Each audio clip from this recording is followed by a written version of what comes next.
아버지 당신의 마음이 있는 곳에 나의 마음이 있기를 원해요. 찬양 들으시고 우리 강의 시작합니다.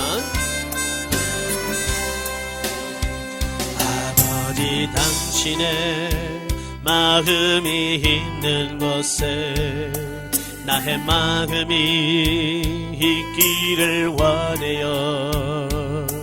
아버지 당신의 눈물이 고인 곳에 나의 눈물이 고이길 원해요.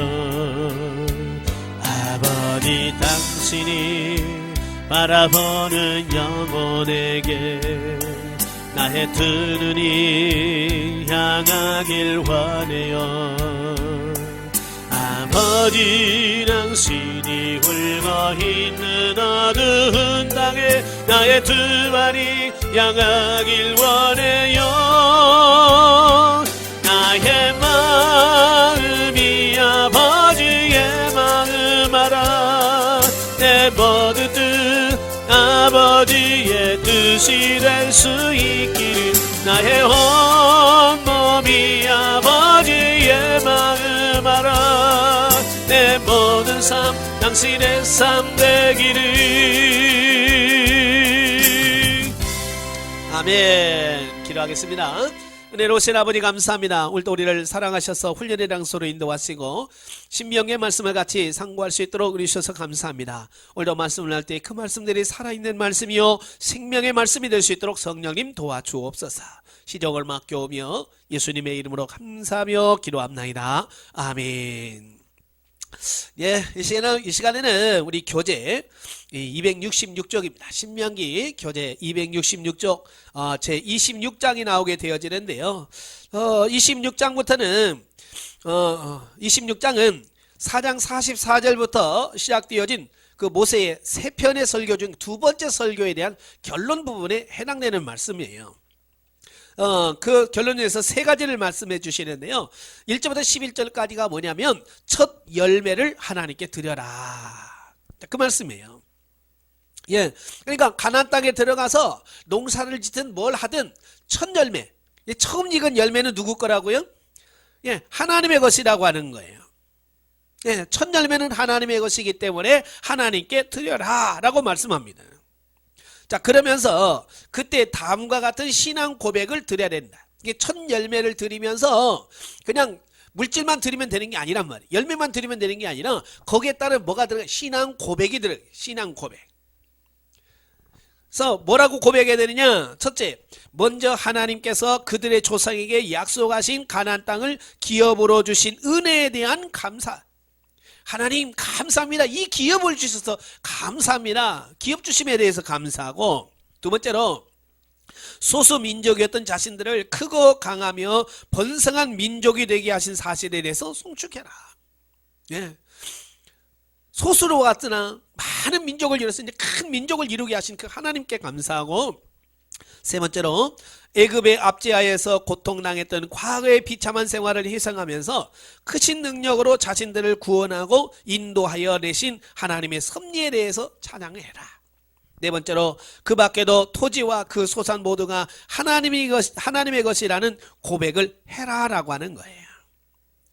예, 그러니까 우리가 주정헌금을 하든 감사헌금을 드리든 건축헌금을 하든 우리는 돈만 드리면 된다고 생각하는 게 아니란 말이에요. 하나님은 돈을 원하시는 게 아니에요. 물질을 원하는 게 아니에요. 하나님은 물질 이전에 우리 마음 중심을 보기를 원하시는 거예요. 마음 중심. 그 마음 중심은 뭘로 표현하느냐? 신앙 고백으로. 예, 고백으로 통해지는 거예요. 이스라엘이 실패한 이유가 뭐냐면 이렇게 하나님의 은혜에 대해서 감사해서 예물을 드려야 되는데 어떤 하나님께 드리는 제물이나 헌금을 보상으로 인식한 거예요. 보상. 그러니까 이렇게 헌금을 드리고 뭐라고 그래요? 하나님 이 정도 드리면 됐지 뭘 바라세요? 이런 거잖아요. 예? 그러니까 보상으로 생각하기 때문에 내가 이 정도 하면 됐다 라고 생각을 하는 거예요. 그래서 이스라엘 백성들이 실패한 거거든요. 오늘 우리도 마찬가지입니다. 하나님 내가 얼마 벌어서 얼마 내잖아요. 그럼 됐지 뭐 얼마나 더 내요. 이렇게 하면 은혜에 감사하는 게 아니고 하나님에 대해서 내가 보상해 준다라고, 내가 이만큼 받았으니까 이만큼 해준다는 어떤 그런 보상의 의미가 담겨져 있어요. 그래서 하나님께서 이스라엘 백성들이 그렇게 많은 헌금을 들여놓고도 하나님 앞에 징계받은 이유가 거기 있는 거예요. 아시겠죠? 그러니까 물질을 드리기 전에 내 신앙을 고백해라. 자, 그래서 보면은 우리에게 첫째 행위만으로는, 그러니까 물질을 드리는 행위만으로는 하나님을 기쁘시게 할 수 없고, 하나님께 대한 감사와 신앙 고백이 행위 이전에 반드시 전제되어야 된다는 것. 두 번째로는 하나님께서 주신 재물은 무엇보다도 하나님의 영광을 나타내는 데 먼저 사용해야 한다고 하는 것을 교훈해 주고 있습니다. 그러니까 하나님께 드리는 모든 재물은 하나님의 영광이 나타나야 돼요. 내가 나타나면 안 돼. 예. 가끔 보면 그러잖아요. 우리 교회 내가 먹여 살려. 그 말이 맞아요, 틀려요? 아니잖아요. 비록 내가 우리 교회에서 헌금을 제일 많이 해도 내가 이 교회 먹여 살리는 게 아니에요. 하나님께서 내게 그만큼 주셨기 때문에 낼 수 있는 거지. 여러분 그렇잖아요. 하나님이 내게 안 줘봐. 내가 아무리 드리고 싶어도 뭐 있어야 드리지. 근데 내가 하나님께 드릴 수 있다고 하는 것은 그만큼 하나님께로부터 많이 받았다는 얘기예요. 그렇죠? 그러니까 많이 냈다고 교만할 것도 없고 자기를 내세울 것도 없어요. 그냥 우리는 하나님의 영광만 나타내면 되는 거예요. 아시겠죠? 자, 두 번째는 12절부터 15절까지 보면 제3년마다 내는 제2의 11조에 대한 말씀을 합니다. 자, 지난번에도 말씀드렸지만 11조는 용도에 따라서 제1 11조가 있고 제2 11조가 있어요. 자, 우리가 잘 아는 11조는 뭡니까? 제1 11조예요. 이건 뭐냐? 내가 얻은 것의 수입의 10분의 1을 하나님의 것으로 구별하여 하나님께 드리는 것을 제1 11조라고 그래요. 근데 우리가 놓치는 것은 뭐예요? 제2의 11조예요. 그러니까 11조를 내고 난 나머지에 또 10분의 1을 또 떼는 겁니다. 그러니까 거의 10의 2조죠. 예, 이 두 번째 11조는 뭐냐? 이것은 불쌍한 사람, 가난한 사람, 또 교회 여러 가지 행사라든지 성전의 모든 이런 행사를 위해서 사용하게 돼요. 그 중에서 안식년이 지나고 나서 3년, 또 3년, 그러니까 3년째, 6년째 드리는 11조는 다른 데 일제 쓰지 말고 오직 가난한 사람 구제하는 데만 써라. 예, 그렇게 말씀하고 있는 거예요. 그러면서 본문은 안식년을 기준하여 제3년째마다 구제 용도로 드리는 11조에 관한 규례로 백성들은 그 같은 11조를 충실히 이행한 후에 그것을 하나님의 명령대로 준행했다는 신앙 고백을 드려야 된다. 예. 그러니까 내 의가 아니라 하나님께서 이렇게 말씀하셨고 나는 거기에 순종했습니다. 감사합니다. 라는 고백을 해야 된다라고 하는 거예요. 이걸 보면 11조는 어떤 복을 받는 목적으로 드려지는 예물이 아니라고 하는 것을 알 수 있는 거예요. 아시겠죠? 오늘도 마찬가지죠. 하나님 내가 이렇게 11조 내니까 하나님 내게 복 주세요. 그래서 어떤 분은 막 10에 2조도 하고 10에 3조도 합니다. 왜? 복 많이 달라고. 복일 목적에 대해서 헌금을 하면 안 되는 거예요. 주신 은혜에 대해서 내가 감사해서 드리면 거기에 따라서 하나님께서 알아서 복 주실 사람 복 주시고, 자, 그러는 거죠. 복을 전제로 헌금을 드려서는 안 된다. 그 말씀을 하고 있어요. 넘겨서 268페이지 보시면 구약시대의 11조에 두 종류가 있다는 것을 이미 14장에서 말씀을 드렸어요. 그래서 백성들이 소출의 제1의 11조를 드린 후에 나머지 소산에서 다시 10분의 1을 바치는 것을 소위 제2의 11조라고 한다. 이 제2의 11조는 안식년을 기준으로 제3년과 제6년째에 드려졌는데요.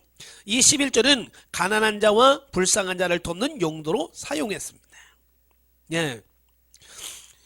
아무튼 하나님께 드려진 11조라 할지라도 11조의 종류에 따라서 그 용도에 따라서 엄격하게 구별되어지는 거예요. 그게 드려진 목적으로 사용되어지는 거예요. 그래서 제1 11조는 레위인들의 생계를 위해서 드려지는 11조예요. 그래서 백성들이 11조를 내잖아요. 그 레위 백성들, 레위 족속들이 먹고 사는 데 쓰는 거예요. 그건 제2의 11조는 뭐냐? 행사에 필요한 돈과 또 제3년과 6년째 드리는 이 헌금은 다른 용도로 쓰면 안 돼요. 오직 가난한 사람을 돕는 데만 써야 된다. 자, 그렇게 용도를 지정해주고 있습니다. 이것은 오늘날도 교회에서도 마찬가지예요. 교회에서 재정을 지출할 때에 아무렇게나 쓰면 안 됩니다. 개인을 위해서 물질을 쓰면 안 돼요. 그 용도에 맞게끔 물질을 쓰는 거예요. 가끔 보면 교회에서 구제연금 합니다. 그래서 구제연금 해가지고 다른 데 쓰는 경우가 있거든요. 이건 안 되는 거예요. 이건 횡령입니다. 구제하기 위해서 헌금을 했으면 구제하고, 선교하기 위해서 했으면 선교를 하고, 건축헌금을 위해서 했으면 그 돈은 건축헌금을 쓰고, 이게 용도에 맞게끔 써야 돼요. 근데 가끔 보면 그 용도에 맞지 않게 쓰는 경우가 많거든요. 그래서 가끔 교회 안에서 물질로 시험 들기도 하고, 또 심지어는 법원에다가 고발도 하고 막 그러잖아요. 왜? 용도에 맞지 않게 쓰기 때문에 그런 거거든요.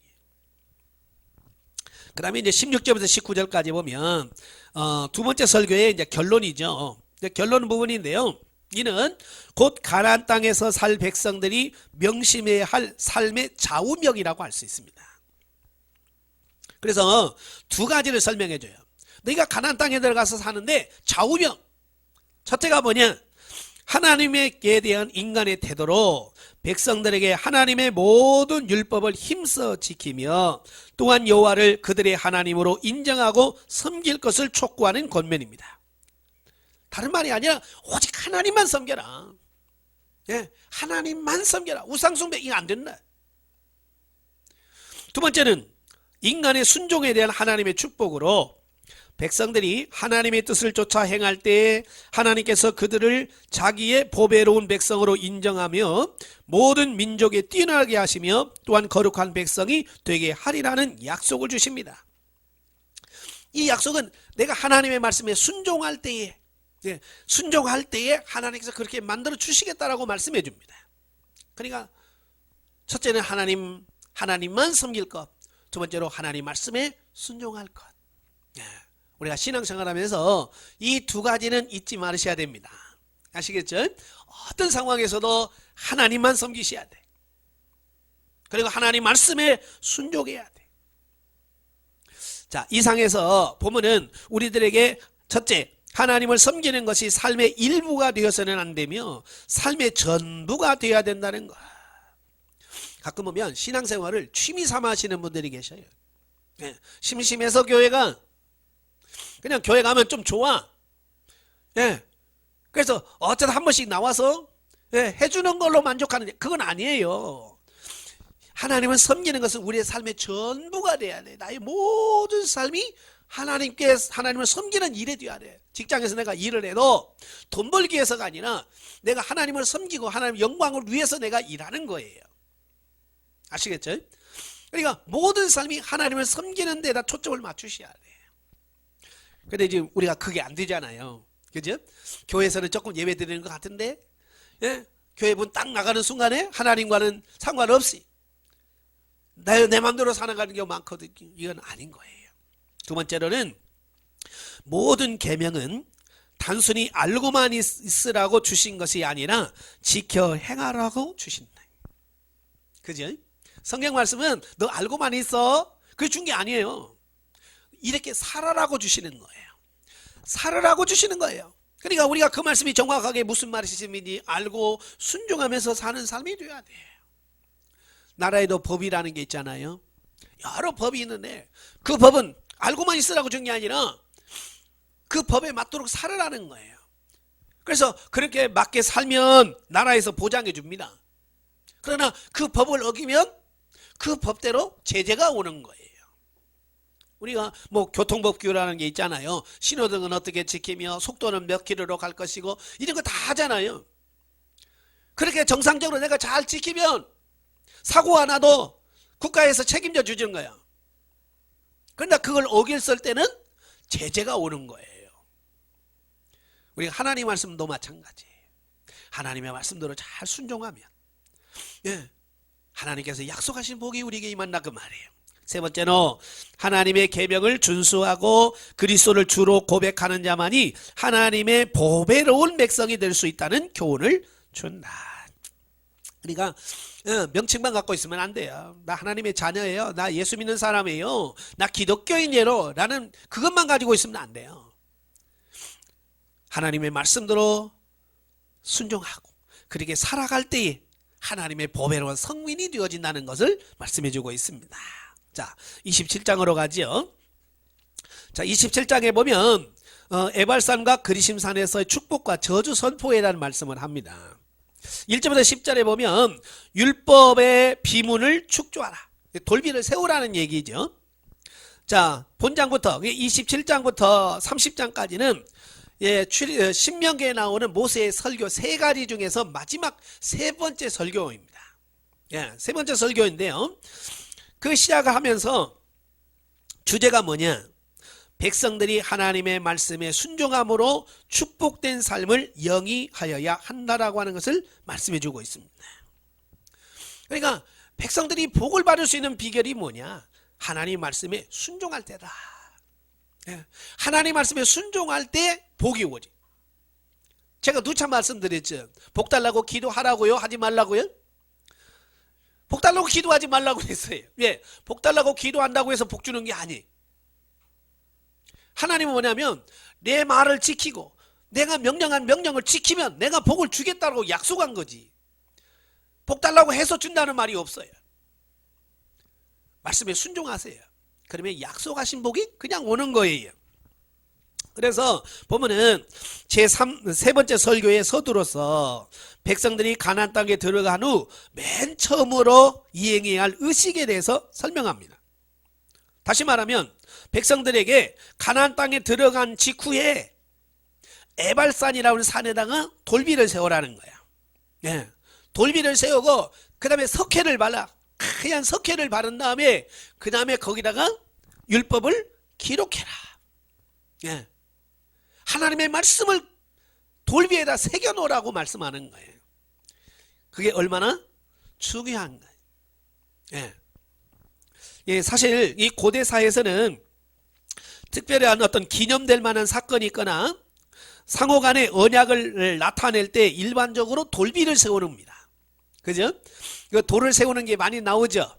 그래서 서로 언약을 세울 때 야곱과 그의 외삼촌 라반과 돌단을 쌓잖아요. 이렇게 돌무더기를 쌓놓잖아요. 그런 부분들이 많이 있어요.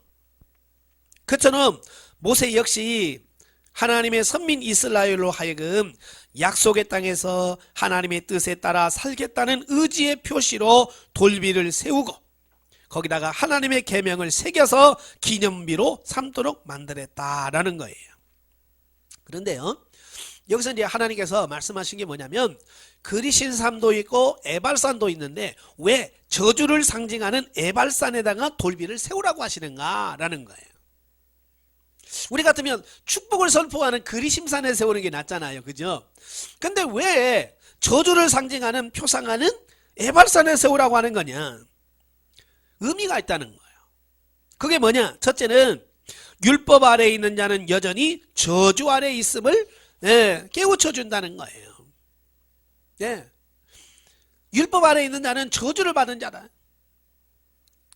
두 번째로 불순종하는 자에게 미치게 될 저주의 심각성을 경고해주고 이해하라.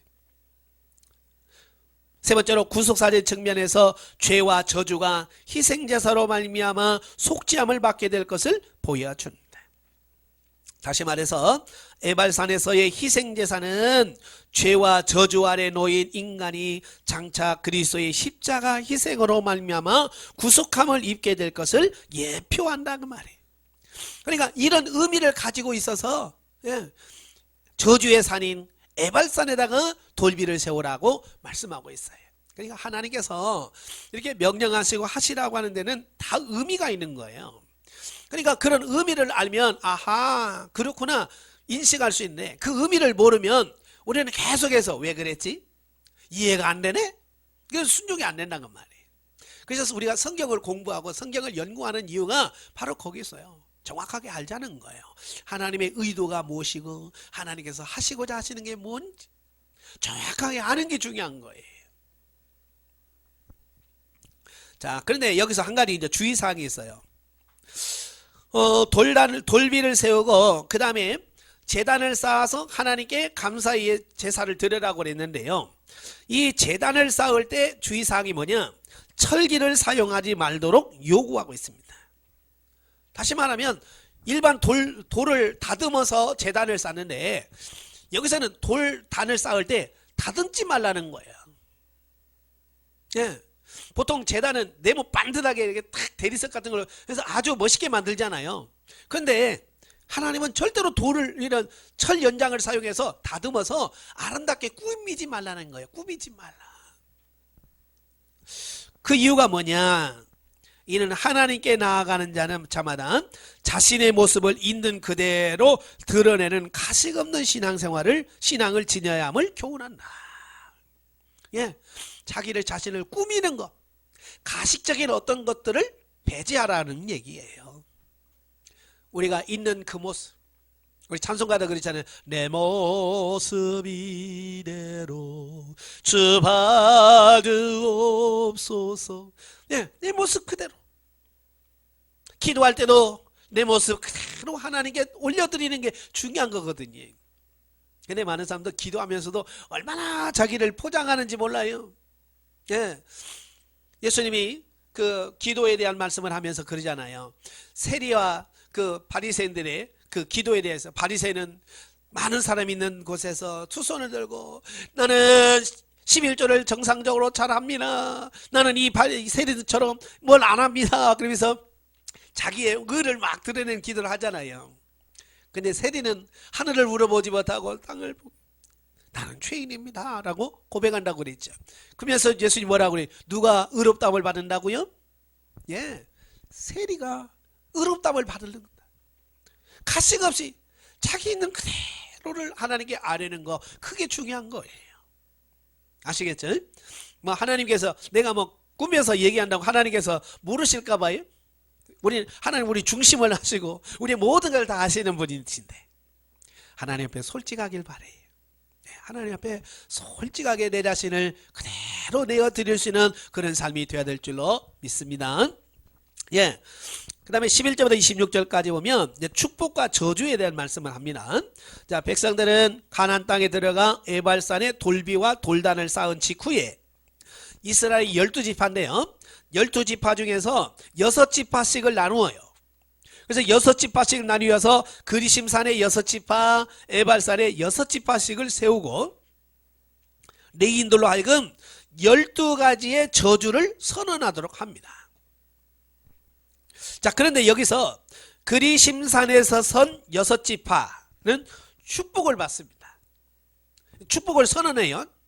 그 다음에 에발산에선 6지파는 저주를 받은 것, 저주를 선언합니다. 근데 여기서 이제 중요한 것은 그리심산에 섰다고 축복을 받고 에발산에 섰다고 저주받을까요? 아니에요. 이 지파 서 있는 걸 가만히 보면 서 있다고 축복받은 게 아니라는 거예요. 이건 상징적인 거예요. 네, 상징적인 거지요. 왜냐하면 그리심산에 선 6지파를 보면 시므온 지파, 레위 지파, 유다 지파, 이사가 지파, 요셉 지파, 베냐민 지파. 여기서 유다나 요셉 지파 같은 거는 복을 받는 지파지만 시므온 지파 같은 경우는 실질적으로 복 받은 지파가 아니거든요. 그런데도 시므온 지파를 축복을 상징하는 그리심산에 세워요. 자, 이런 걸 보면서 이건 그냥 상징적으로 6지파씩 나눈 거지. 그리심산에 섰다고 축복을 받고 그리심산에 섰다고 저주받은 것은 아니라는 거예요. 아시겠죠? 예, 만약 이것이 실제였다면 아마 논란이 많았을 거예요. 그죠? 그래서 만약에 그리심산에 선 지파 중에서 아니 시므온 지파 얘들은 왜 여기 있어요? 그랬잖아요. 예, 그래서 막 거기에 대해서 불만할 거고 또 에발산에 선 사람은 왜 우리가 저주를 받는 이 산에 서야 되느냐라고 반발했을 거예요. 근데 상징적이기 때문에 아무도 거기에 대해서 반론을 제기하지 않더라라고 하는 거예요. 다시 말하면 축복의 산에 선 6지파는 율법에 순종하는 자를 상징하고 예, 저주의 산에 선 여섯 지파는 율법에 불순종한 자를 상징할 뿐이다 라는 거예요. 자, 그리고 본문에는 축복에 관한 내용이 다 생략이 돼요. 분명히 축복을 선언했잖아요. 그리심산에 축복을 선언했는데 축복에 대한 말씀은 없어요. 뭐 말이냐, 이 저주에 대한 말씀만 하는 거예요. 예. 자, 그럴 때 이건 뭘 의미하느냐, 그 인간의 본성을 의미하는 거예요.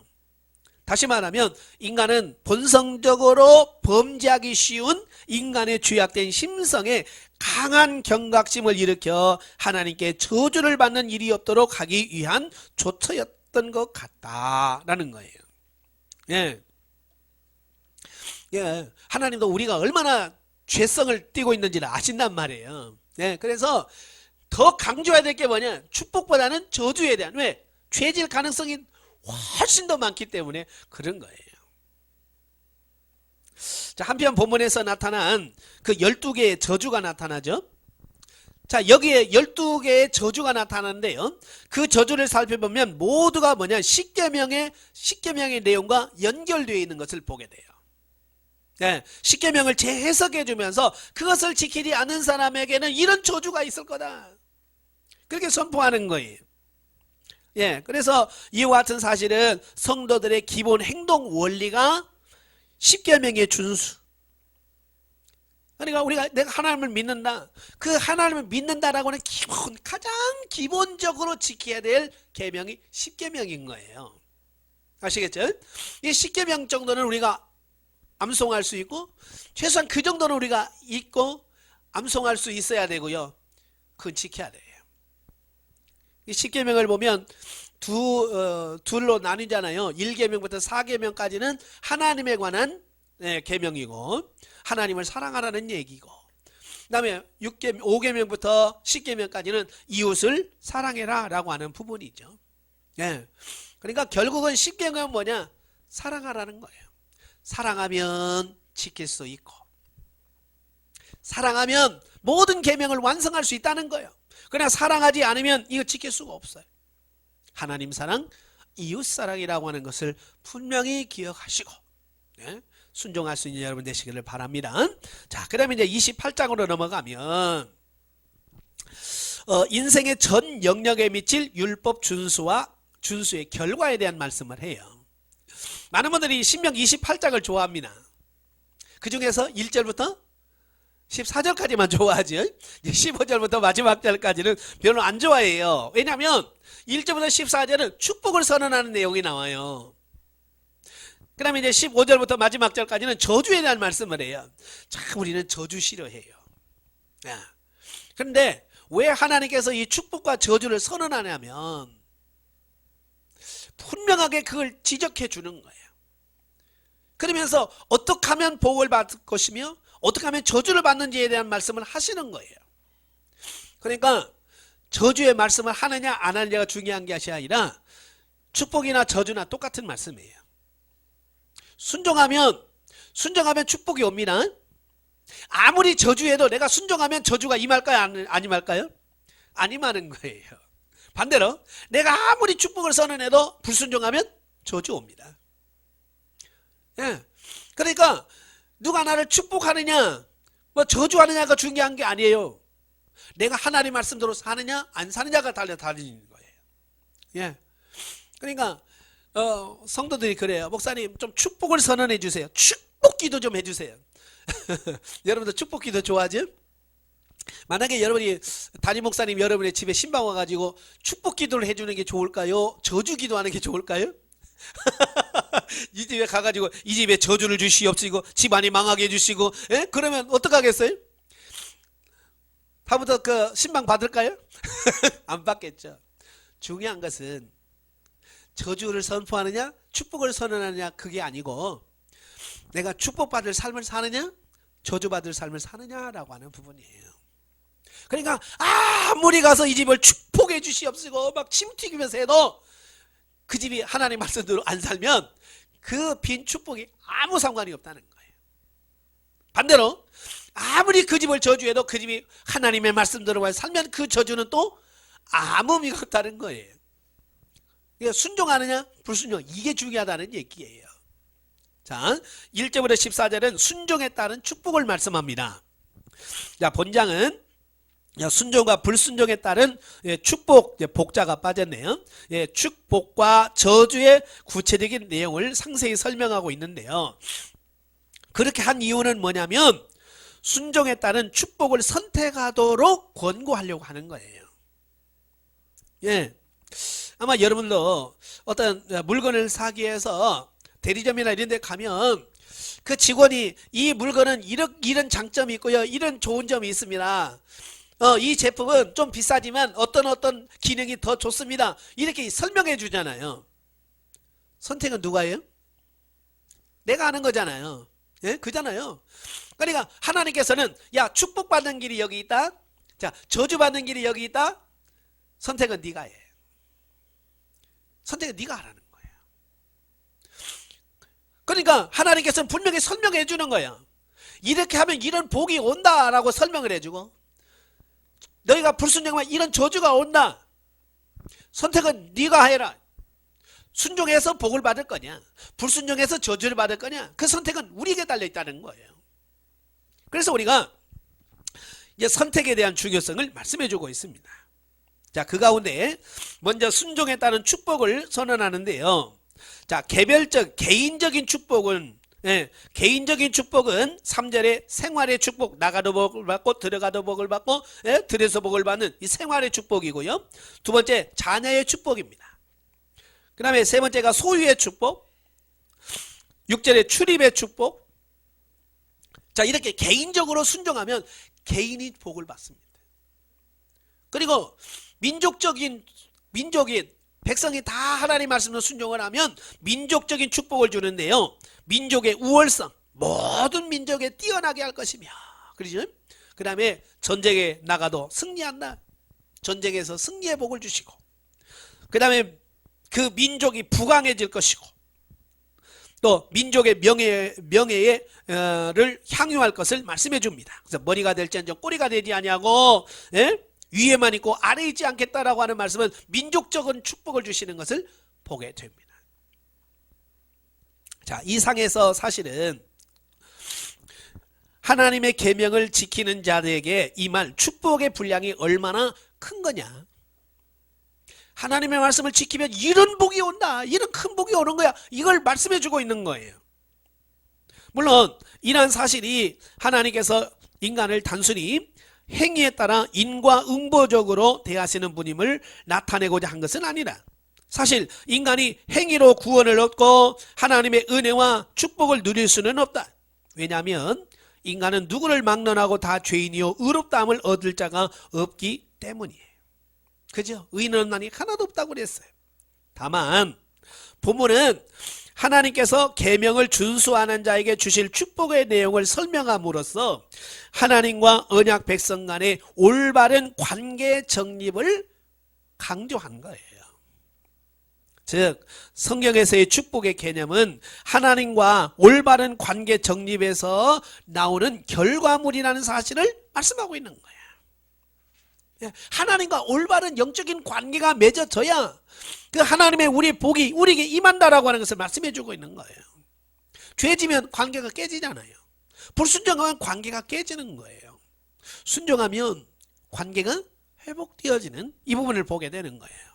그러니까 어떤 행위를 말하는 게 아니라 결국 하나님과 우리와의 관계를 설명하고 있는 거예요. 관계. 근데 많은 분들이 이 관계를 자꾸 놓쳐. 그래서 이렇게 하면 복을 받는구나. 그래서 자꾸 복을 받을 목적으로 행동을 하게 되는 거예요. 그죠? 그러니까 예를 들어서 이런 거예요. 예를 들면 나는 새벽기도 한 번도 안 빠져. 왜? 새벽기도 가면 하나님께서 건강의 복을 주시고 우리 자녀의 복을 주시고, 새벽기도 안 빠지면 뭐 이런 복을 주시고, 그러니까 나는 새벽기도 안 빠져. 그분은 새벽기도 한 번도 안 빠지는데 하나님과 관계라 신경 쓰는 게 아니라 지금 뭐에다 관심을 갖냐면 복에다만 초점을 맞춘단 말이에요. 이건 아니란 말이에요. 사실은 새벽기도라고 하는 것은 하나님과 나와의 관계 회복에 대한 부분이에요. 그렇잖아요? 새벽기도 가서 하나님을 있는 기도를 하면서 주님과 나와의 영적인 관계를 잘 맺어.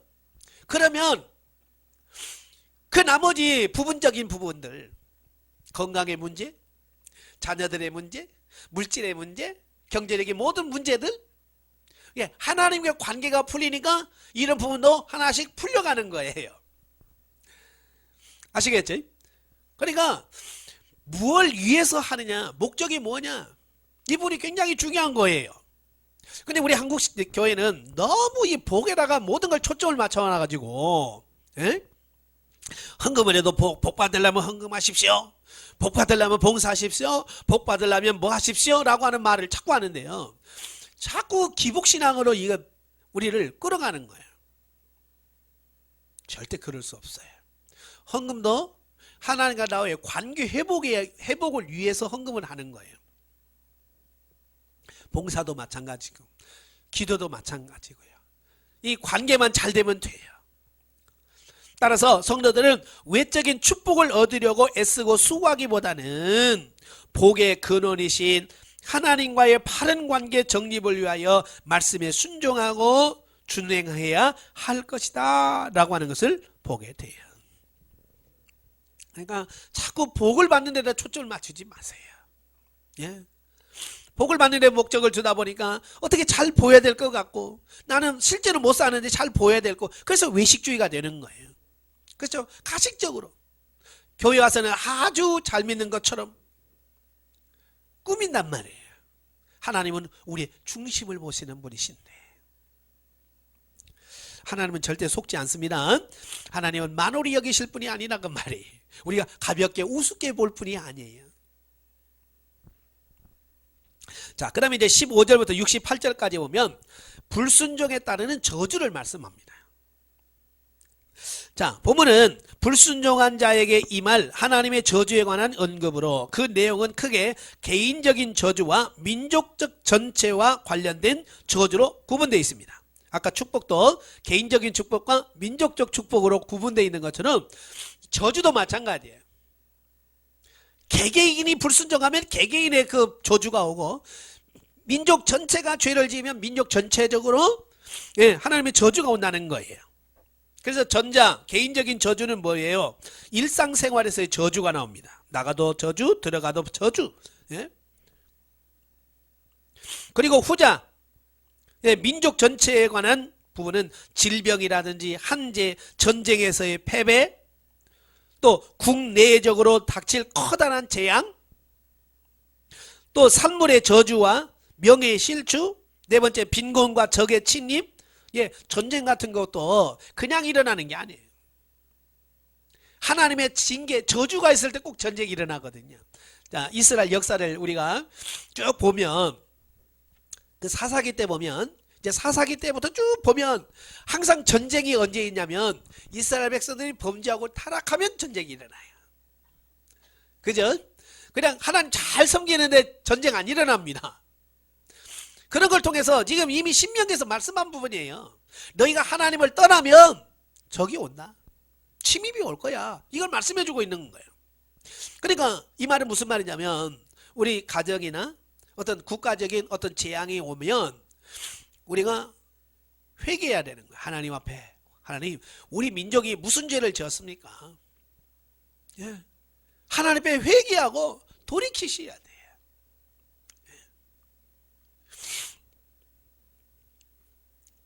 자, 그 다음에 질병과 국가의 멸망으로 인한 흩어짐.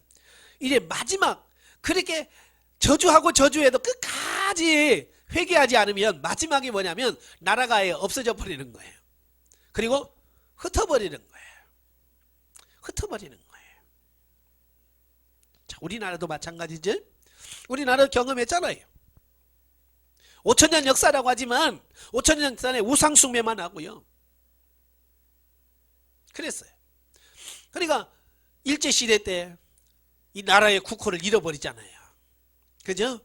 일제 나라를 빼앗기게 되고, 그 때문에 우리나라 사람들이 막 전 세계로 다 흩어지게 되고, 이 나라에서 못 살고 만주로 쫓겨나가고, 자, 그런 일들이 벌어진단 말이에요. 이게 뭐냐? 죄악에 대한 저주의 심판이란 그 말이에요. 이스라엘 백성도 마찬가지잖아요. 예, 이스라엘 백성도 결국 북이스라엘은 BC 722년도에 북아수르에 의해서 멸망해서 없어져 버리잖아요. 그죠? 다 흩어져 버려요. 그래도 남쪽 유다가 또 회개하지 않으니까 586년도에 바벨론에 의해서 나라가 없어져 버려요. 그래서 다 흩어집니다.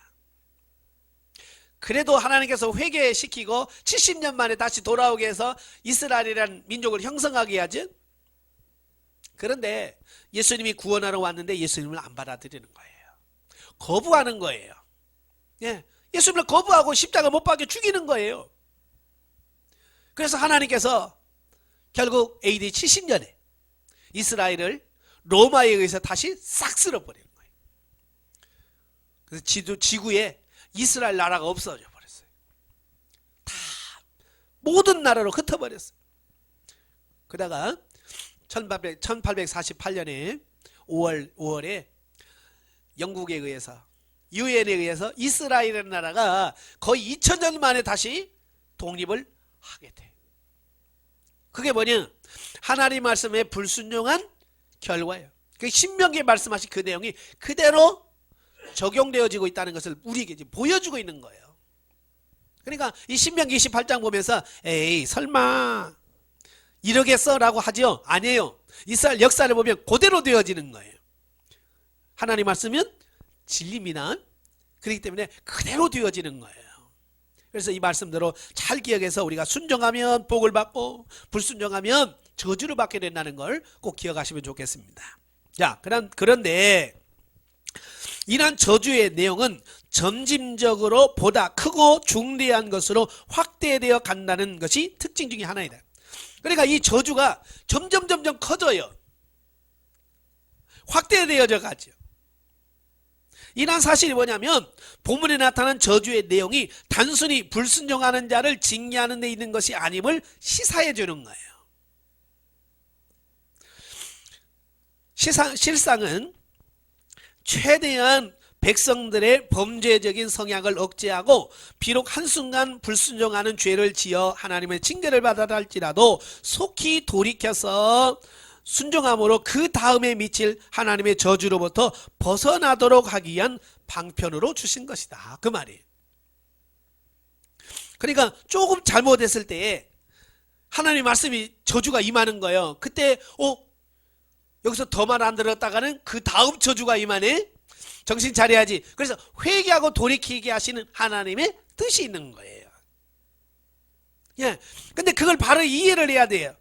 만약에 징계나 저주가 목적이었다면 굳이 이렇게 장황하게 설명 안 드립니다. 그냥 한마디만 하면 돼. 말 안 들으면 죽어. 그럼 끝나는 거야. 그리고 말 안 들으면 그냥 착착착 죽이면 돼.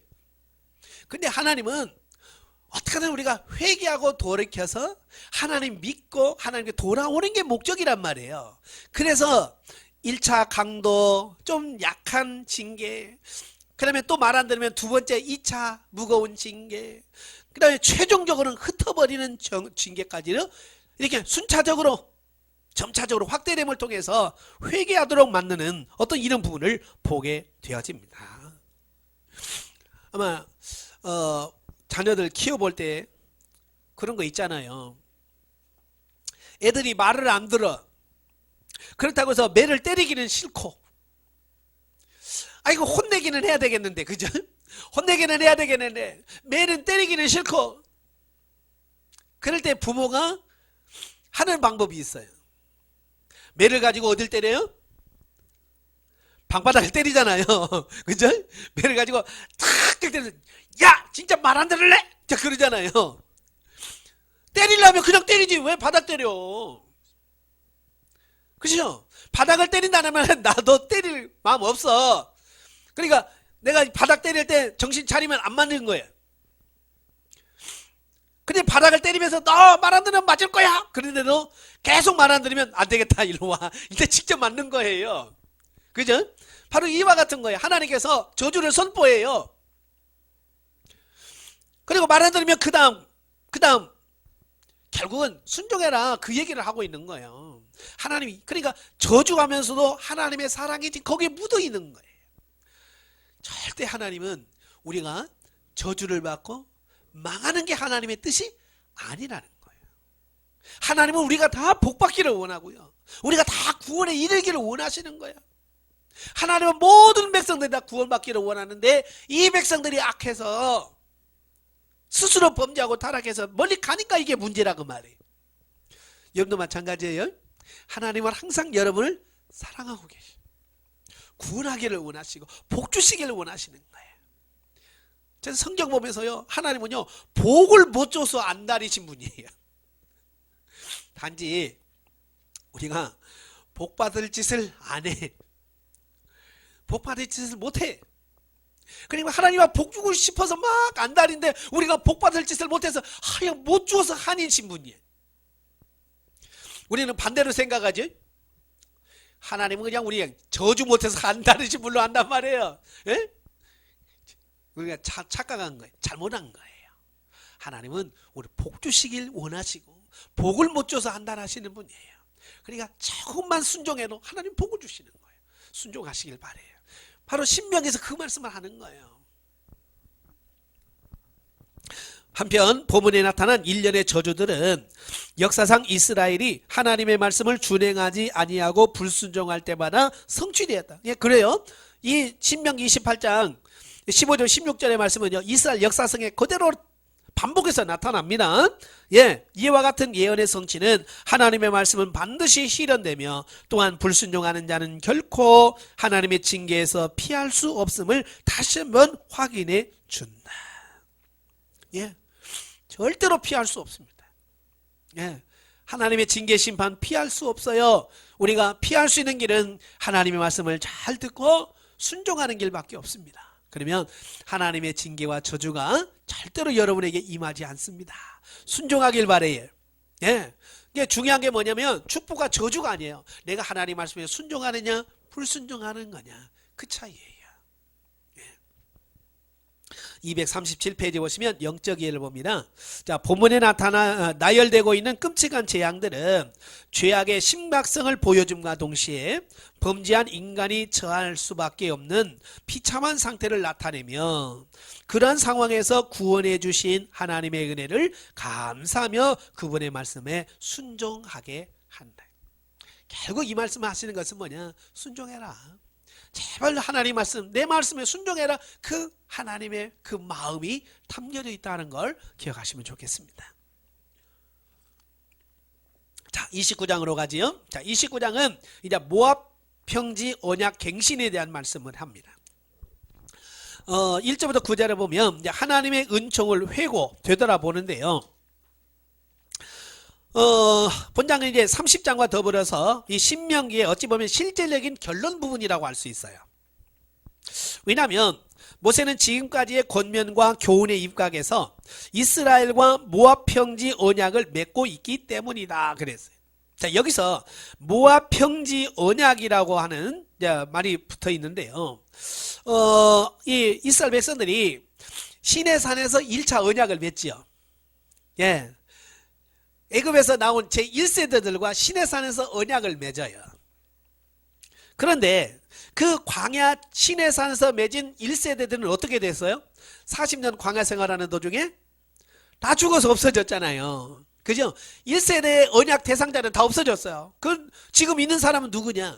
광야에서 태어난 사람이든지 처음 시내산 언약 체결할 때 20살 이하 돼서 그 계수함을 받지 않은 사람들, 그 사람들만 남아있는 거예요. 이게 시내산 언약의 1차 대상자가 아닌 거죠. 그래서 그들이 1차 대상자가 다 죽은 다음에 다시 그 2세대들을 그들을 다시 모아서 하나님이 주신 시내산 언약을 그 이스라엘 백성들에게 다시 재해석해주고 그들과 다시 언약을 맺는 어떤 그런 부분이라고 할 수 있습니다. 예. 이를 위해서 모세는 본문에서 먼저 지난날 하나님께서 이스라엘에게 베푼 은혜를 회고하고 있어요. 여러분, 은혜를 이 언약을 체결할 때 가장 중요한 게 뭐냐면 은혜를 알고 하느냐 은혜를 모르고 하느냐라고 하는 게 중요한 거예요.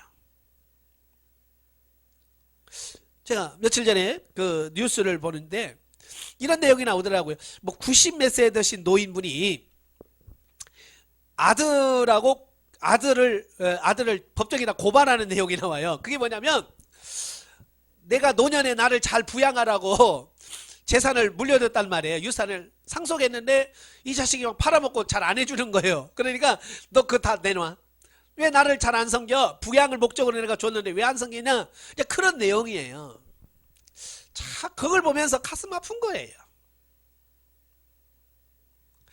왜 자식은 꼭 돈을 줘야만 효도를 하고 또 그것 때문에 내놔라 뺏어라 하는 그 부모 그 입장, 예, 보면서 참 안타깝다 하는 그런 마음이 들어요. 여러분, 효도라고 하는 게 뭐예요? 효도라고 하는 것은 부모의 유산을 내가 받을 목적으로 착하게 잘해주는 게 이게 효도입니까? 이건 아니잖아요. 효도라고 하는 것은 부모의 은혜, 나를 낳아주고 나를 길러준 그 은혜가 너무 고맙고 감사해서 부모가 날 뭘 해주든 상관없이 내가 부모를 사랑하는 마음으로 잘 섬기는 거, 요게 효도예요. 그죠? 그러니까 자식에게는 뭐가 제일 중요하냐? 부모님의 은혜에 대하여 고마워할 줄 알고 감사할 줄 마음이 가장 중요한 거야. 이게 없으면, 이 감사하는 마음이 없으면 효도를 한다고 하지만 형식적인 것이 돼. 오늘 이스라엘 백성도 마찬가지야. 모세가 야, 제2의 모압 평지 언약을 맺자. 일로 와.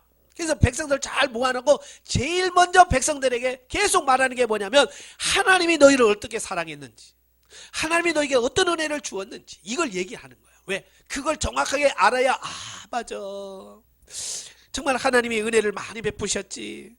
그래서 자발적으로 하나님을 사랑하고 섬길 수 있는 사람이 되는 거예요. 만약에 하나님의 은혜를 모르면 아니 왜 우리가 굳이 왜 11조를 내야 돼? 내가 왜 봉사를 왜 해야 되는데? 오늘날도 마찬가지죠. 교회에서, 그죠? 여러분 어때요? 교회에서 봉사하라면 감사함으로 아멘하고 순종합니까? 아니면 투덜투덜대요? 예, 하나님의 은혜를 정확하게 안 사람은요, 다 같은 죄인을 주님께서 불러주셔서 이 사명을 주셨구나, 아버지 감사해요, 감사하면서 그 일 열심히 합니다. 그런데 그 은혜를 잊어버린 사람은요, 맨날 나만 시켜. 맨날 나만 하래.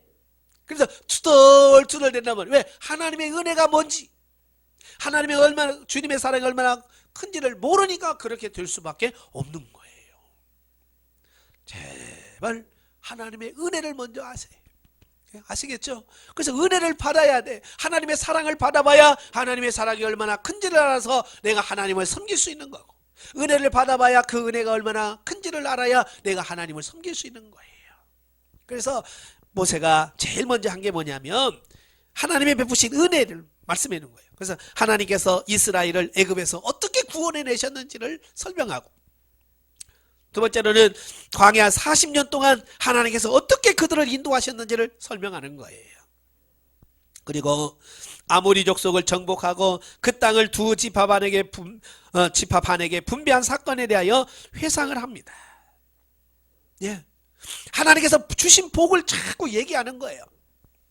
그 이유는 장차 가나안 땅에 들어갈 출애굽 2세대들로 하여금 시내산 언약을 갱신하기에 앞서 하나님의 은총을 다시 한번 돌이켜보게 함으로써 그들과 하나님 사이에 갱신될 언약에 대하여 자발적으로 순종하게 하기 위함이다. 그죠? 하나님의 은혜를 알면 누가 시켜서가 아니에요. 그냥 자발적으로 하는 거예요. 저도 해보니까 그렇더라고요. 신앙생활 하면서 하나님의 은혜가 너무 크고 고맙다 이걸 느끼면 누가 기도하라고 해서 하는 게 아니에요. 헌금해라 그래서 하는 게 아니에요. 이 안에서 그냥 우러나와요. 그죠? 기도하고 싶어 미쳐. 그래서 어떻게 하면 기도할까? 그래서 낮이나 밤이나 가서 기도하면서 하나님과 관계를 맺어. 어떻게 하면 더 드리고 싶어서. 근데 그 마음이 없으면, 그 마음이 없으면 어렵다는 거 말이에요. 그래서 모세는 자꾸 하나님의 은혜를 강조하는 거예요. 실상 하나님의 은혜가 없었다면 이스라엘은 아직도 노예 민족으로서 억압과 속박을 받으며 계속해서 온갖 고통과 서러움의 나라를 보내고 있었을 것임이 틀림없다. 그렇죠. 하나님이 출애굽 안 시켰으면 어떻게 됐을까요? 이스라엘 못 나오죠. 나올 생각도 없었고 힘도 없었고 불가능해요. 그런데 하나님께서 그들을 구원해내셨다는 사실이에요. 이에모세는 그 사실을 백성들에게 상기시킴으로써 언약 준수의 당위성을 역설하고 있는 거예요. 우리가 하나님을 섬기는 건 당연하다. 순종하는 것은 당연한 거야. 오늘날 성도들은 종종 과거 자신의 비참한 모습을 회상하는 가운데 하나님께서 베푸신 은혜의 구속의 은혜를 감사하고 그의 말씀에 전적으로 순종하는 자세를 지녀야 할 것이다. 예. 그래서 저와 여러분도 늘 기억할 게 뭐예요? 하나님의 은혜. 하나님이 나에게 어떤 은혜를 베푸셨는지 이 은혜를 늘 잊지 않고 기억하여야 된다라고 하는 것을 보게 돼요. 그러면 어떤 억지가 아니라 자발적으로 순종하고 자발적으로 하나님을 섬기는 사람이 된다. 자, 10절부터 15절까지 보면 언약 갱신의 대상이 나옵니다. 자, 보면은 시내산 언약을 갱신하기 위해서 모압 평지에 모인 대상들이 누구인가를 밝히고 있는데요. 자, 백성들 중에서 남자뿐만 아니라 여자와 젖먹이까지 다 옵니다. 이제 언약의 대상이 이스라엘 백성이라면 뭐 남녀노소 다 불문하고 다 포함되는 거예요. 두 번째로 이스라엘 각 지파의 우두머리뿐만 아니라 율법을 지키고자 맹세한 이방인과 종까지, 예, 종들까지 다 모입니다. 또 모세 당시 생존한 사람뿐만 아니라 장차 태어날 후손들까지 모두 그 안에 포함되어 있어요. 그래서 저와 여러분이 이 모압 평지 언약을 세울 때 여러분 거기 있었어요, 없었어요? 없었잖아요. 저도 없었어요. 그런데 저도 그 안에 포함되어 있는 거죠. 예. 그 후세대들이 다 그 안에 포함되어 있으니까. 이 같은 사실을 통해서 첫째, 하나님의 언약은 인류의 시조부터 초유의 인류까지 시공을 초월하여 그 효력이 미친다는 점. 예, 이 하나님의 언약은요 시공을 초월해서 계속해서 여러분들까지 이어진다는 사실이고요. 두 번째로 언약은 남녀노소, 계급, 민족, 나라 등의 제한을 받지 않는다. 세 번째, 그리스도의 대속사역은 누구에게나 차별이 없으며 믿음으로 그 공로를 힘입을 수 있다는 점을 교훈해 준다. 예. 그러니까 이때부터 이 구원이라고 하는 것은 시대를 초월하고 신분을 초월하고, 예, 모든 것을 다 초월한다는 거예요. 근데 단지 이스라엘 백성들은, 예, 자기 민족만 하나님께서 특별히 사랑한다라고 하는 어떤 민족주의적인 사고 안에 머물러 버리는 거예요. 그죠? 오늘날도 마찬가지예요. 우리 신앙생활 하시는 분들은 자기들만 복받을 거라고 자꾸 생각을 해요. 자기중심적이다 보니까 나만 복받고 우리 교회만 복받고 자꾸 우리 나라고 하는 자꾸 그런, 아니에요. 하나님은 모든 민족이 다 복을 받기를 원하시고 누구나 다 구원받기를 원하시는 거예요. 그래서 나만 잘 먹고 나만 복 받으면 된다? 아니에요. 모든 사람이 복을 받고 다 이 복을 누릴 수 있기를 위해서 기도하고 전도할 수 있는 그런 삶이 되셔야 돼요. 자, 한편 본문에는 하나님께서 언약의 말씀을 주시고 우리와 언약을 체결하신 이유가 잘 나타나고 있는데요. 첫째, 당신의 피조물인 인간을 당신의 백성으로 삼기 위해서다. 예. 그래서 너희는 내 백성이 되고, 그 언약의 내용이 항상 그거예요. 나는 너희의 하나님이 되고 너희는 나의 백성이 되는 거야. 이제 여러분은 하나님 나라의 백성이 되었습니다. 예, 두 번째로 우리로 하여금 당신의 뜻대로 살게 하기 위해서. 세 번째, 그 밖에 우리에게 복을 주시기 위함이다라고 말씀해 주는 거예요. 그러니까 하나님께서 우리에게 언약을 맺자라고 하는 것은 우리로 하여금 귀찮게 하기 위해서가 아니라 우리가 결국 복받고 누리며 살 수 있는 존재로 우리를 만드시기 위해서 하나님께서 그것을 허락하신 것이다 라는 거예요. 어때요? 성경 읽으면 그게 느껴집니까? 좀 하나님께서 나를 복 주시려고 이런 말씀을 주셨구나 이렇게 느껴져요? 아니면 아이고 지겨워 죽겠네 그래요? 예, 하나님은 복 주시려고 말씀을 주신다는 거 기억하십시오. 자, 16절 29절까지 보면 언약 배반자에 대한 징벌에 대한 말씀을 해요. 그러니까 하나님의 말씀을 잘 지키는 자들에게는 이 약속의 복을 주시지만 언약을 지키지 아니한 자들에게는 반대로 반드시 징계가 있다. 그 말씀을 하고 있는 거예요. 자, 앞에서 언약에 따른 하나님의 축복을 언급한 모세는 이제 그 반대로 언약을 체결한 백성들이 언약을 깨뜨리고 불순종하는 죄를 범했을 때에 당할 징벌에 대하여 말씀해 주고 있는 겁니다. 그러니까 이 언약이라고 하는 것은 반드시 양면성이 있어요. 왜요? 언약이라고는 어떤 언약이든 다 마찬가지예요. 사람과의 관계에서도 계약을 했을 때는 양면성이 있어요. 그 양면성이란 뭐냐? 그 계약을 잘 지키면 내게 유익이 주어지는 거죠. 약속대로 다 받는 거예요. 그러나 그 계약을 어기면 내가 손해를 보는 겁니다. 자, 예를 들어 집을 사기 위해서 내가 계약서를 썼어요. 계약서를 쓰면 그랬잖아요. 몇 월 며칠 날까지 중도금 주고 몇 월 며칠 날까지 미수금 주고 그리고 몇 월 며칠 날 이사 가고 들어온다는 것까지 다 쓰잖아요.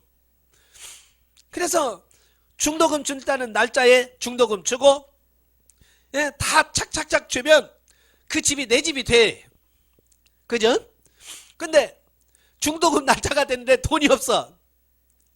그래서 중도금 못 주겠는데요. 못 지키겠는데요. 그러면 상대방이 뭐라고 그래요? 알았어요. 그러면 계약 파기합니다. 계약 파기합니다. 그래놓고 뭐예요? 계약금? 안 주죠. 손해보는 거예요. 이 계약이라고 해서 항상 이렇게 지키면 내가 약속한 걸 다 받아내요. 예. 그러나 그 약속을 못 지키면 내가 손해를 보는 거예요. 이게 항상 계약의 양면성인 거예요. 하나님의 언약도 반드시 양면성이 있습니다. 지키면 축복이고 지키지 않으면 거기에 따른 징계가 온다는 거예요. 이걸 꼭 기억하셔야 돼요. 예. 자, 여기서 크게 이제 두 부분으로 나뉘어지는데요. 먼저는 백성들로 하여금 강팍한 마음으로 하나님께 범죄하지 말 것을 촉구하는 부분과 그럼에도 불구하고 강팍하게 하는 자를 하나님께서 이미 예고한 저주로 징계하리라고 경고하는 부분으로 나뉘어집니다. 그러니까 하나님은요, 또 징계하기도 전에 미리 경고하죠. 너 말 안 들으면 이런 징계가 있을 거야 라고 경고를 합니다. 그래도 안 들으면 맞는 거예요. 그러니까 하나님은 절대 징계나 저주가 목적이 아니라는 거.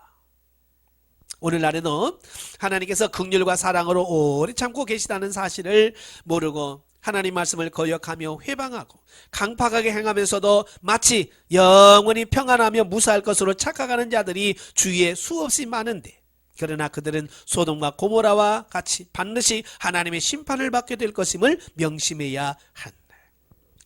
하나님께서는 사랑이 많으셔서 지금 오래 참고 계시는데 그걸 이용해서 마치 심판이 없는 것처럼 착각하고 교만하면 소돔과 고모라 성이 멸망할 것처럼 망한다. 그 얘기를 하고 있습니다.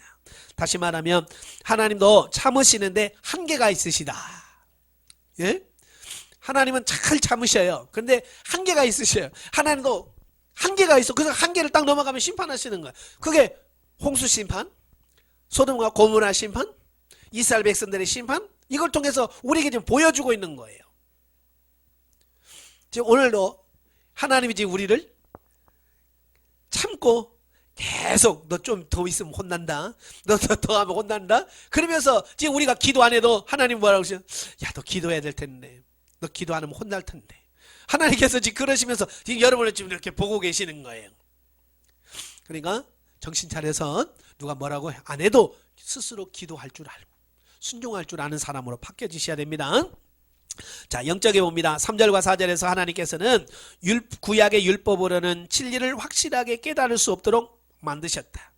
그러나 장래는 이와 같이 하나님의 비밀한 것을 보고 듣고 깨달을 것이다. 즉 신약시대에 주어질 성령의 역사를 언급해주고 있다 그랬죠. 자, 여기서 3절 4절에 보면 깨닫는 마음, 보는 눈, 듣는 귀를 주시지 않으셨다는 말을 해요. 왜 백성들이 왜 들어도 못 깨닫냐? 이게 없어요. 봐도 볼 줄 모르고 들어도 들을 줄 모르고 깨달을 줄 모르고 마음이 없어서 못 깨닫는 거예요. 구약에는요, 깨닫고 싶어도 이게 없어서 못 깨달은 거예요. 그러나 오늘 신약시대는 뭐라고 그랬어요? 예수님께서 약속했잖아요. 내가 너에게 보혜사 성령을 줄 텐데 그 보혜사 성령이 너에게 임하시면 너희 모든 것을 가르치시고, 예, 가르쳐 주신대요. 성령이, 보혜사 성령이 내 안에 오시면 성령님이 내게 가르쳐 주신대요. 알게 하신대요. 깨닫게 하신대요. 그리고 내가 너희가 명한 모든 것을 생각나게 하시리라. 참, 신약시대 태어난 게 얼마나 복이에요. 구약시대는요, 깨닫는 마음도 없지요, 보는 눈도 없지요, 듣는 귀도 없지요. 그러니까 말씀을 들어도 못 깨달아. 그러나 지금 신약시대는 성령을 통해서 보게 하시고 깨닫게 하시니 얼마나 감사해요. 예, 다른 거 없어도요, 오늘 이 신약시대에 태어난 것만으로도 여러분 감사하셔야 돼요. 아시겠죠? 자, 마지막 30장입니다. 30장은 회개에 따른 회복과 재축복의 약속 및 율법 준수의 마지막 권면이 나옵니다. 1절부터 10절에 보면 회개에 따르는 복. 자, 29장에서 모세는 하나님과의 언약을 무시하고 불순종하는 삶을 살 때는 반드시 뭐가 있다? 저주가 있다. 이걸 말씀했잖아요. 그리고 나서 이 저주를 받을 때 어떻게 우리가 다시 회복할 수 있느냐, 이제 그걸 말씀해 주고 있어요. 만약에 이것을 말씀하지 않았다면 우리 한번 저주받으면 그걸로 끝나죠. 그죠? 그런데 하나님께서는 저주받았지만 다시 회복할 수 있는 길을 열어놓으셨다는 거예요. 그게 뭐냐? 회개. 회개하면 내가 다시 돌이킬 수 있겠다. 돌이킬 수 있다. 회복할 수 있다라고 하는 것을 말씀해 주고 있는 거예요. 예. 사실 하나님은 이 공의와 사랑이라고 하는 이 양면적 속성을 가지고 있잖아요. 그죠? 공의라고 하는 것은 뭐예요? 예, 죄에 대해서 반드시 심판하시고 징계하시는 속성이 공의예요. 예, 사랑이라고 하는 건 뭐냐면 그럼에도 불구하고 그들을 용서하시고 회복해 하시는 이 부분을 보게 되는 거예요. 이게 공의와 사랑이거든요. 그래서 이 공의 때문에 우리가 죄를 지으면 하나님은 공의의 속성 때문에 우리를 징계하실 수밖에 없어요. 예, 징계하실 수밖에 없어요. 왜? 하나님은 공의이니까. 만약에 하나님께서 우리가 죄를 지어도 우리가 심판하지 않으면 이건 하나님의 공의가 무너진 거거든요. 하나님은 공의 하나님이시기 때문에 반드시 심판하십니다. 예, 근데 그 하나님의 공의가 사랑으로 바뀌어질 때 우리가 할 수 있는 게 뭐냐? 그게 회개라고 하는 거예요. 하나님, 우리가 잘못했습니다. 징계 중에 하나님, 내가 잘못했습니다 라고 회개하면 공의는 이미 실현됐고 주 하나님의 사랑이 작용을 해서 그 징계 중에 우리를 다시 회복할 수 있는 길이 열려진다. 자, 그 말씀을 우리에게 하고 있다라고 하는 것을 보게 되어집니다. 예, 아시겠죠? 자, 그래서 이제 본문에 나타날 회개하는 자에게 임할 축복이 많이 나타나는데요. 예, 첫째는 하나님께서 언약을 기억하여 긍휼을 베푸신다. 그러니까 회개하면 약속하신 하나님, 내가 회개하면 용서해 준다고 그랬지. 그래서 하나님의 말씀을 하나님이 기억하게 돼요. 그래서 그 말씀이 실제로 우리에게 적용되게 하시는 겁니다. 두 번째로 기업을 회복하고 열조보다 더 번성케 하신다. 세 번째로 생명을 얻게 하신다. 네 번째, 대적과 핍박자에게 저주를 내리실 것이다. 다섯 번째, 자녀와 재물과 건강의 축복을 얻게 하신다라고 하는 거예요. 예, 이건 회개하는 자에게 임할 축복을 선언하고 있는 거예요. 그런즉 범죄와 방종으로 말미암아 하나님의 징계를 받는 자는 즉시 회개하고 하나님의 은혜와 긍휼을 바라야 할 것이다. 그러니까 하나님이 나를 징계하신 것 같네 라고 느껴질 때 바로 우리가 해야 되는 게 뭐예요? 회개라고 하는 거예요. 예. 근데 교만하거나 악한 자들은 하나님께서 기회를 주어도 회개해요, 안 해요? 안 합니다. 저는 이제 요한계시록을 보면서 그 일곱 인재앙, 일곱 나팔재앙, 일곱 대접재앙이 임하잖아요. 마지막에 재앙이 임할 때 엄청난 시련이 오잖아요. 그런데 문제는 뭐냐? 거기에 회개한다고 나와요? 회개하지 않는다고 나와요? 회개하지 않는다는 거야. 죽어가면서도 회개 안 해요. 왜? 악해서. 그래서 결국은 그들이 망하는 거예요. 여러분, 죄 때문에 망하는 거 아니에요? 회개하지 않아서 망하는 거예요. 하나님은 우리가 연약하다는 거 알아요. 우리가 얼마나 악한 존재라는 걸 압니다. 만약에 죄 때문에 우리가 다 지옥 간다고 그러면 천국 갈 사람이 누가 있어요? 죄 아닌 사람은 누가 있어요? 다 죄인인데. 죄를 지은 죄인도 회개하면 천국 가는 거예요. 그러니까 천국은 회개한 죄인들이 가는 거고, 지옥은 회개하지 않은 죄인이 가는 거예요. 아시겠죠? 그래서 회개라고 하는 게 그만큼 중요한 거예요. 그래서 우리는 어떤 문제가 나오면 바로 회개할 수 있는 삶이 돼야 돼. 그런데요, 회개도 조건이 있다는 거예요. 예. 그냥 아무렇게나 아버지 잘못했어요 라고 말만 하면 되는 게 아니라는 거예요. 여기 보면 그것은 곧 자기 죄를 솔직히 인정하는 거예요. 1절에 나오죠. 자기 죄를 솔직하게 인정하는 게 제일 중요합니다. 아버지, 내가 이렇게 잘못했습니다 라고 인정하는 게 최고 먼저예요. 그 다음에 하나님께 돌아와야 한다는 것이다. 하나님께로 돌아와야 돼요. 세 번째로는 이전에 죄악된 모습을 완전히 청산하고 마음과 성품을 다하여 온전히 하나님의 말씀대로 살아야 한다라고 하는 것이 조건입니다. 다시 말하면 입술로만 하나님 나 잘못했는데요 어찌고 저찌고 아멘, 그 회개가 아니란 말이에요. 회개라고 하는 것은 완전히 돌이키는 거예요. 내가 가던 방향에서 완전히 방향을 바꾸어서 하나님께로 향하는 거예요. 죄로 가다가 돌이켜서 하나님께로 향하는 거예요. 이게 회개라는 거예요. 지금 우리 이 회개라고 하는 이 부분을 잘 기억하셔야 됩니다. 우리 한국교회 성도들이 회개를 잘못하는 게 바로 이런 거예요. 예. 정말 자기 자신이 뭘 잘못했는지 인식하고 그 삶 속에서 완전히 돌이켜야 돼요. 다시는 그 죄를 지으면 아닙니다. 회개가 아니에요. 우리는 회개하고 뭐예요? 또 짓고 또 짓고 또 짓고 그러잖아요. 이건 회개한 게 아니에요. 회개라고 하는 것은 다시는 그 죄를 짓지 않는 거예요. 완전히 돌아서는 거예요. 그래서 우리가 짓는 죄 또 짓고 또 짓고 하는 것은 이건 회개한 게 아니라는 거예요. 자, 11절부터 14절까지면 율법의 명료성에 대한 말씀을 해요. 자, 이 말이 무슨 말이냐면요, 많은 분들이 이제 성경을 읽고 율법을 보면서 오해하는 경우가 뭐냐면, 왜 이렇게 힘들게 만들어 하나님은? 왜 이렇게 어렵게 만들어? 만약 그런 얘기예요. 율법은 인간을 구속하고 억압하기 위해 주어진 것이라고 오해한단 말이에요. 그런데 성경은 그게 아니에요. 율법은 우리로 하여금 보다 하나님의 사랑 안에서 복을 받기 위해서 하는 것이다 그 말이에요. 따라서 하나님의 율례는 우리에게 요원하거나 또는 깨닫기 어려운 것이 될 수 없다. 너무 어려우면 어떻게 우리가 지켜요? 우리가 지킬 수 없는 것을 요구하면 어떻게 지킵니까? 지킬 수 있는 법을 만들어야 돼. 그래서 국회에서 나라의 법을 만들잖아요.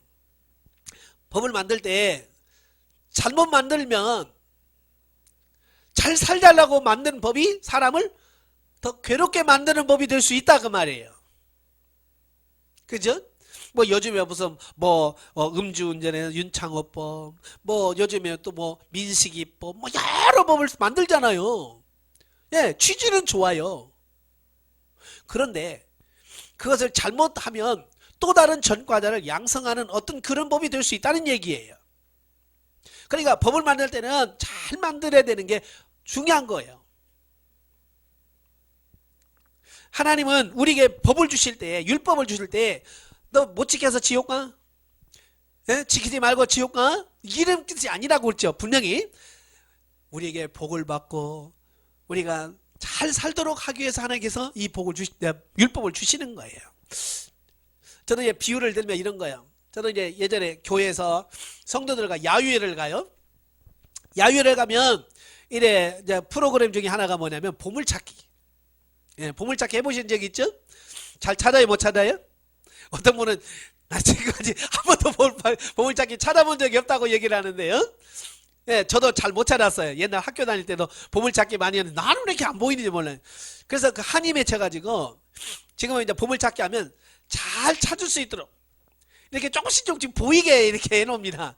예, 돌 밑에다 놨을 때도 그냥 돌 탁 떠들고 그냥 다 숨기는 게 아니고 돌 밑에 조금 하얗게 이렇게 보이게 이렇게 놔요. 나무에다 꽂아 놓을 때도 다 쏙 들어가면 안 보이니까 이렇게 멀리서도 조금 하얀 뭔가 이렇게 보일 수 있도록 이렇게 만들어 놔요. 왜? 못 찾게 하는 게 목적이 아니고 찾는 기쁨을 맛보라는 거예요. 그죠? 그래서 저는 보물찾기 때 항상 누구든지 가면 몇 개씩 찾을 수 있도록 막 찾아서 야, 다 찾았다. 요 기쁨을 맛보라고 쉽게 해놔요. 저는 그걸 보면서 하나님께서 율법을 주실 때 그와 같이 쉽게 그런데도 나중에 보면 못 찾는 사람 있어요, 없어요? 그래도 그렇게 쉽게 해놔도 목사님 나 하나도 못 찾았어요. 그런 사람이 있거든요. 그러면 제가 이제 이거 2개 찾은 사람 이제 줘요. 예? 몇 개 찾은 사람 좀 나눠줘요. 그러잖아요. 예.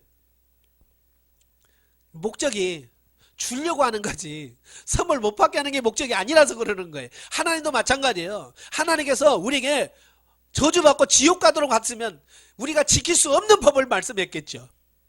그럼 우리가 다 법 지켜서 지옥 가죠. 근데 하나님은 그게 아니라는 거예요. 그래서 항상 쉽고 편하고 가장 우리가 할 수 있도록 율법을 주셨다라고 말씀해주고 있습니다. 그래서 성경은 절대로 무겁거나 어려운 게 아니라 15절부터 20절까지 오면 생명과 사망의 길 본문은 언약 갱신에 참여한 모든 백성들이 반드시 명심해야 될 율례의 결론으로 모세는 앞서 백성들에게 생명과 복, 사망과 화의 율례를 제시했음을 밝히고 그들에게 생명과 복을 선택하고 사망과 화를 선택하지 않도록 당부하고 있다. 그러니까 운명론적으로 집사님은 저주받을 인생이야. 집사님은 축복받을 인생이야. 그래요, 안 그래요? 운명론적인 아니에요. 하나님도 분명히 말씀하셨어요. 내가 너에게 생명 얻을 수 있는 길과 사망의 길을 항상 2가지를 마련해 놓겠다. 하나님은 일방적으로 피할 수 없게 너는 사망, 넌 지옥 이게 아니란 말이에요. 항상 생명과 사망의 길을 2갈래를 딱 주셔. 우리에게 뭐라고 말씀하냐면 선택해. 나의 선택에 따라서 생명의 길을 갈 수도 있고 나의 선택을 통해서 사망으로 갈 수 있는 거예요. 그렇기 때문에 우리가 하나님 앞에 가서 하나님 너무합니다 말 못해. 왜? 선택 누가 했기 때문에? 내가 했기 때문에. 하나님 너무합니다 뭐 이럴 수 있어요. 그 말 못합니다. 여러분 우리는 항상 선택을 해야 돼요.